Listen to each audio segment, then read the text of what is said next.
And welcome back to LinkedIn Logs, the jobs podcast for the website cpluscomedy.com. Like I just said, it's a website. Go there. I'm your host, Chad White. Welcome in episode 42 of the show that tries to be CNBC, but is desperately not. Although I don't know if you exactly want to be CNBC. People are yelling at doing a show called Mad Money. I'm mad that show still exists. Giving out bad advice. Hey, listen here. That's my best Jim Cramer impression. Take all your money, put it in Boeing. Boeing's gonna bounce right back. That's a pretty good premise. I'll write it down. Tick, tick, tick, tick, tick, tick, tick, tick, tick.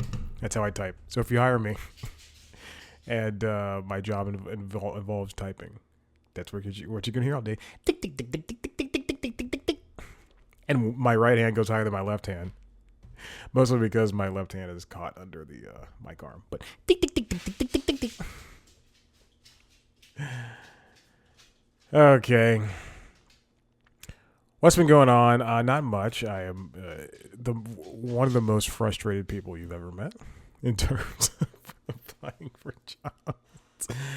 Oh my gosh, it's all bad. It's all bad. Don't believe anybody out there that everything is good and you have to look on the pot. No, it's all bad. Nothing good is coming from this world of LinkedIn and Indeed and Upwork. Fiverr. What else do I use? I barely use, but Glassdoor. Nothing good is coming from it. There's just a major slowdown. I don't know how to explain it. I don't know how what's going on, but there's truly nothing. And none of the skills that I have are transferring or transferable to any of these positions that are popping up on the front page of my job boards. You write this whole new cover letter. I have two cover letters technically, because I just found one this morning that I'd applied to some Fox News jobs. Yeah, I've been going to the wrong common denominator. I've been going to the wrong place to apply for jobs. Like even these, like a line cook job I can even get. It's so frustrating. And then you see like a bunch of AI jobs. And actually I applied to, it was on not LinkedIn. It was on Indeed. I'm going to go here. Go here. Grammarly. I applied to Grammarly. And I took this hour-long test. And, which they give to everybody. So it's nothing. But they wanted you to answer 60 questions in 60 minutes in regards to, it was an assessment, which is way too long, especially for a job that would pay $15 an hour. So I understand they're trying to, weed out people, but I got a decent score on also the question. So it's an AI training job, freelance writer, where you had to choose the one right answer that they were looking for in terms of a grammatically correct way a sentence should look. And one of the problems is of this test that they took, that they made on their website that you had to take, I would say 90% of the questions had multiple answers that in today's American society of English are correct. I have an English degree. I have a writing degree. I have a minor in journalism, communications. I know this. I know what is right. And I kept looking at when I was taking this test on, I don't know, was it Friday or something like that? Or no, it was because it was not here. I was on my iPad at the part-time job. let's say it was Wednesday or Saturday. But when I took this test, I'm going through and looking at the questions and going, well, this is right.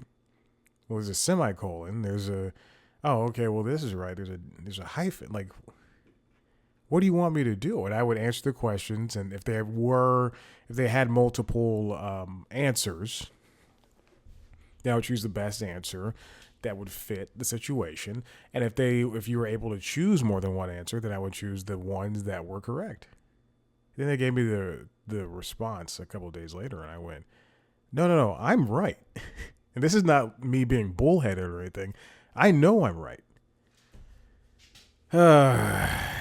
Anyway, there's a lot of, let's just get into this story I found. This comes from Greg Rosalsky over at NPR. If AI is so good, why are there still so many jobs for translators? I'm going to look at this on a bigger scale than besides the AI translation jobs. There are a litany. There's a litany of jobs when it comes to AI and AI training, which I find to be disheartening.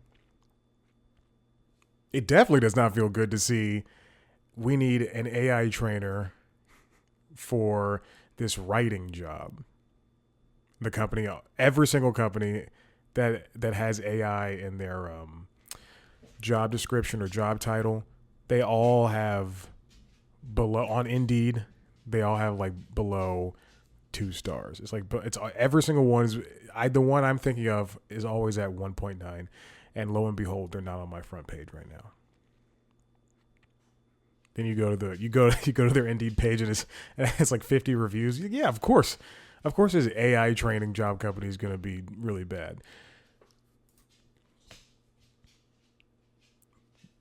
But paring it down, there are still translation jobs because AI is still missing the mark. That's not AI's problem. It's just we're in the middle of this learning language thing, and they have to. It takes time. It just takes time. Now, this article covers how Duolingo started cutting its workers and replacing them with artificial intelligence. Duolingo is probably one of the most popular language learning apps and easiest ones to get into. Translators and interpreters are often near the top of media listicles as the jobs most likely to be killed by AI. When the stories about Duolingo's job cuts circulated, they seemed to confirm the inevitable AI jobs apocalypse had arrived. In a discussion with Planet Money, the CEO of Duolingo, Luis von Ahn, downplayed the meaning of the cuts. It wasn't full-time employees, he asserted. It was only 10% of their contractors. They're going to embrace AI. More interesting, considering Duolingo's official partnership with OpenAI, was von Ahn's reaction to the company's recent demonstration of its newest version of ChatGPT 4.0. All right, let's look at this together. And it's like, so if you don't know what ChatGPT 4.0 is, it's the next iteration of ChatGPT, where using the popular chatbot, you can talk to the chatbot with your voice, and it will respond back with its pre-programmed voices. If you pay for a subscription, you're able to show videos to it or show pictures to it and talk about whatever's on the videos or pictures, or it can talk about you. Hey, this shirt's white and it says Columbia on the front. That's a pretty cool shirt. I think any of those colors that it's on could look good on you. Stuff like that.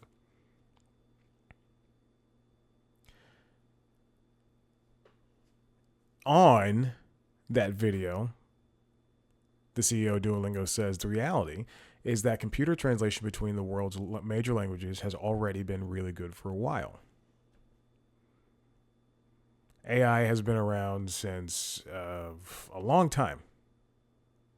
As far back as 2006, when Google Translate launched, and they're apparently calling that AI too, or a version of AI.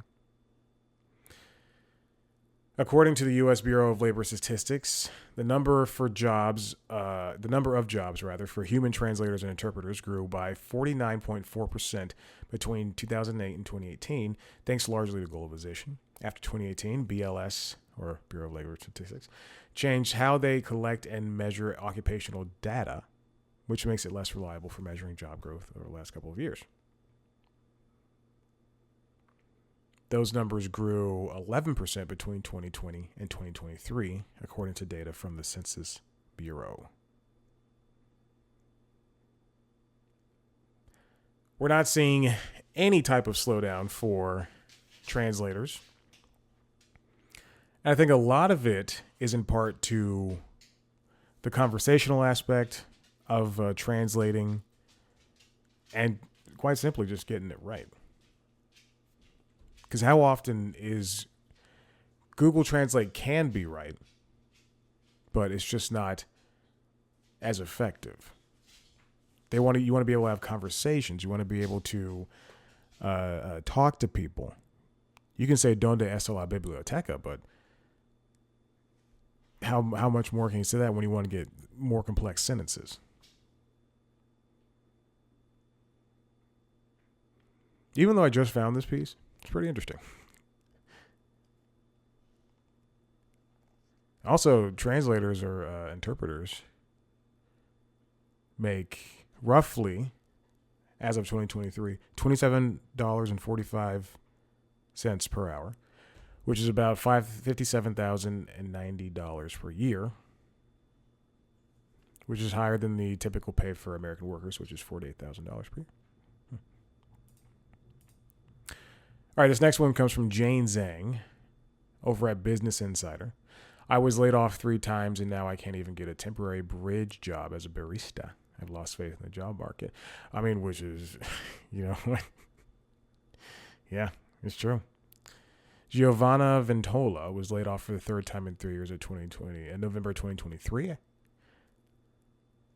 Unable to find a corporate job, she tried to land a bridge job in the meantime, which I really love. That title, bridge job.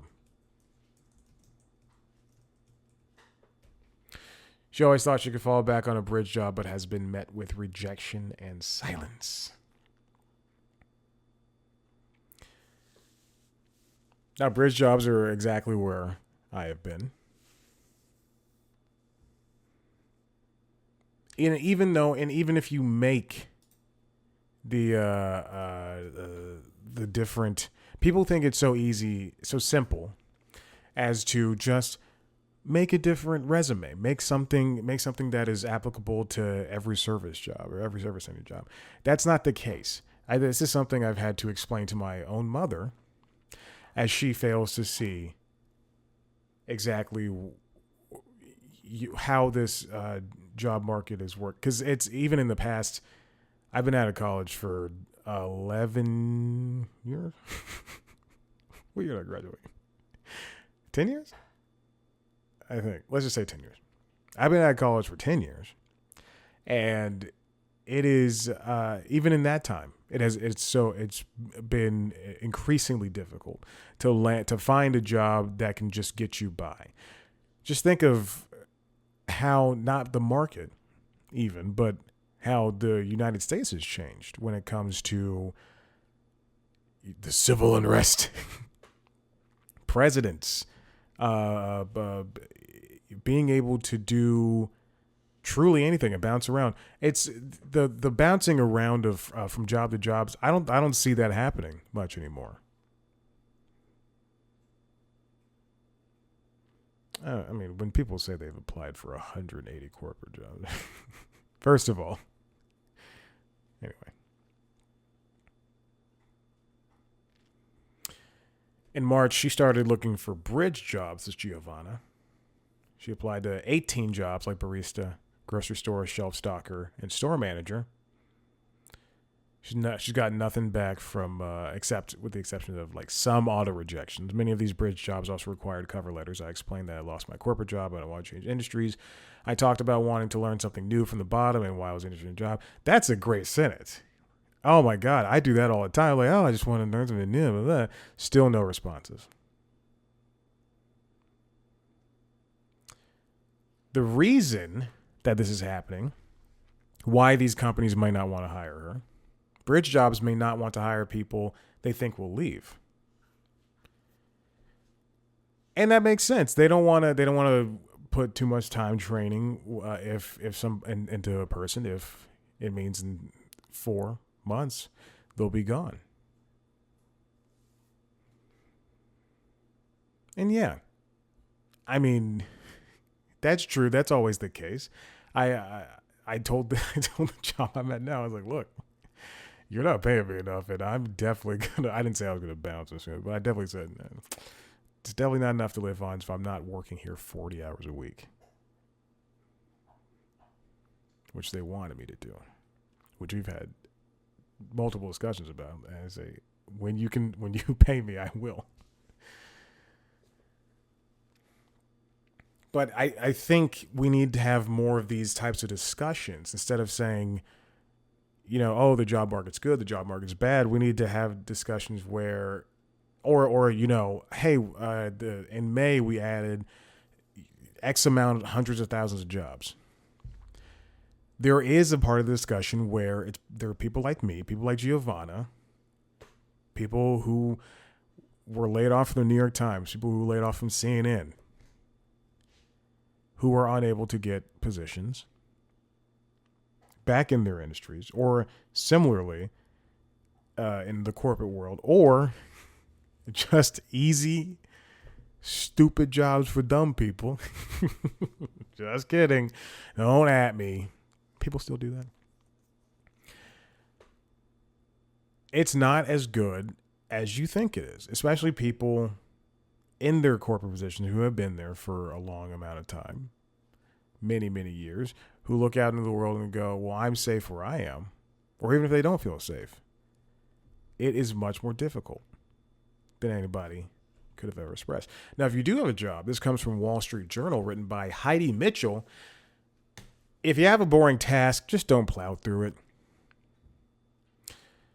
There's a lot of times when you're just given small things to do. I don't like busy work. That's a very true thing of me. I've always hated this in school since grade school. It's truly a don't waste my time situation. If you're giving us something just to do, I'm gonna rush through it, and I hate everything about it. Workers often think the most productive approach when confronted with mind-numbing tasks is to try to fight off the boredom and persist in completing them in one sitting. But new research suggests that may not be the best strategy. Struggling to persevere at boring tasks might actually be hurting workers' ability to be productive at subsequent tasks. According to the research, which is from apapsychnet.com, which is the American Sociological Association. Oh. According to the research, instead of trying to power through, workers would be better off staggering boring tasks with tasks they find meaningful throughout the day. When workers try to ignore or suppress that boredom, it usually leads to mind wandering and a decrease in productivity for the day. Now, boredom is important. That's when the best ideas come through. If you're consistently stimulated, you're going to be burned out. And if you're always bored, then you're never going to want to do anything.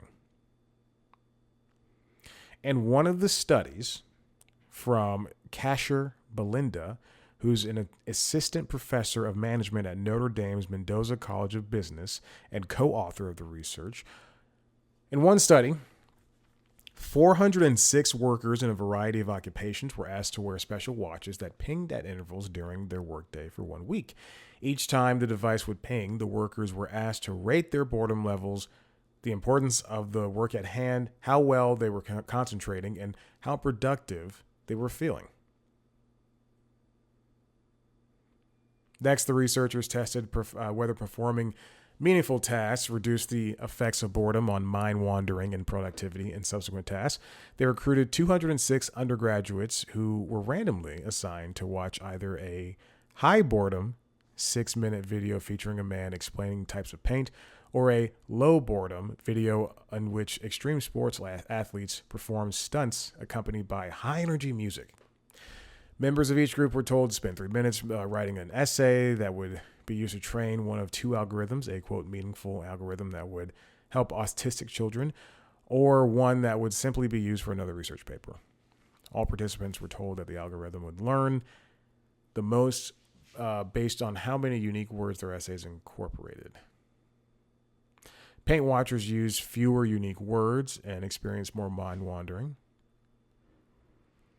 But participants who watched the boring video didn't show the same lapses in attention and productivity when they were told that the essay was going to help build a consequential application.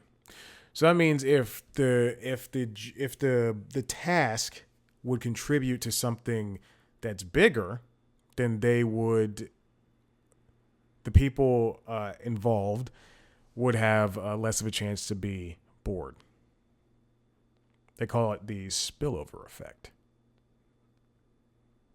Belinda suggests that individual employees look at each day holistically, dividing tasks that need to get done into boring and meaningful buckets, and structuring those 8 hours so that they juggle between the two. Yeah. It works. It's a smart move. I don't know. I wonder if in the end, not what can be considered non-meaningful, especially at each different job. I mean, there are things that I used to work at a leasing office, an apartment complex when I was in Chattanooga, Tennessee. At that point, I had 5 jobs. It's very true. And one of the tasks that they just gave me, no one else was doing this, was they had 4 or 5, but let's say 4 filing cabinets, all filled with paper, not digitally, with paper leases that were signed by everybody. Some people still did not live there. Some people did. And I had to alphabetize all of them. And it was truly one of the most mind-numbing tasks I've ever had to deal with. Like, it stunk.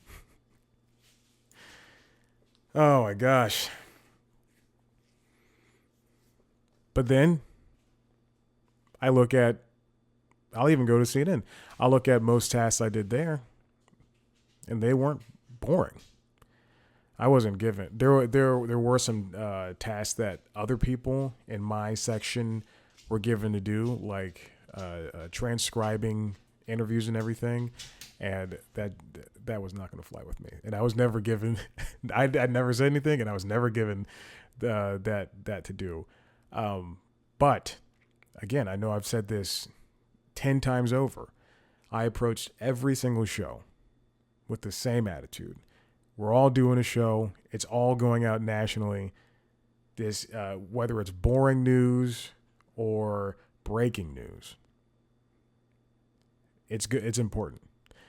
And I hated when producers would come in and be like, "This is going to be a bad show." Well, because you're putting that out there. And I'm not even the most positive person in the world.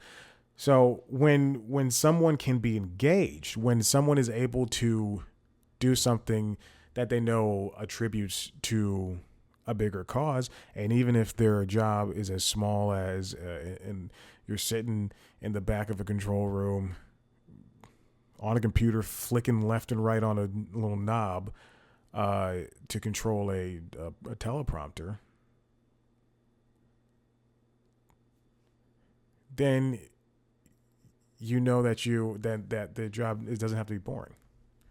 Boredom doesn't have to exist or persist.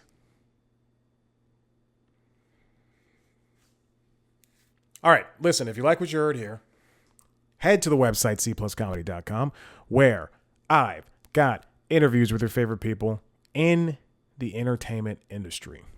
If you want to see a video version of this show, head to youtube.com/C+comedy, where you can also see YouTube versions of video versions of the other shows. The Constitutionals podcast, which is the entertainment business news podcast, as well as Late Night Lately, which is the late night show. Subscribe to those wherever you get your podcasts. Follow us on TikTok, Twitter, Instagram, and Facebook at C+comedy. Me at Chat Black White. Thank you for listening. I'll see you later. Bye.